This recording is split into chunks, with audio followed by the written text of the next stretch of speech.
আলাইকুম। আজকে আপনাদের সাথে শেয়ার করব কোষ্ঠকাঠিন্য থেকে মুক্তির 5টি উপায়।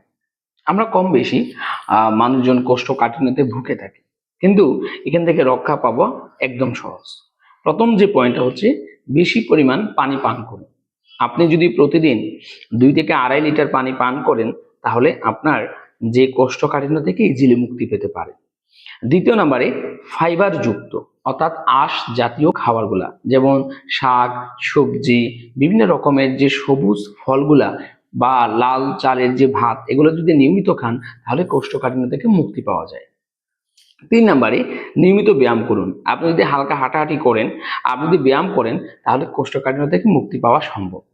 চতুর্থ নম্বরে আপনি প্রতিদিন একটা নির্দিষ্ট সময়ে যে টয়লেটে যাওয়ার অভ্যাস গড়ে তুলুন, তাহলে আপনার বডি থেকে অটোমেটিক একটা রিফ্লেক্স প্রতিদিন তৈরি হবে।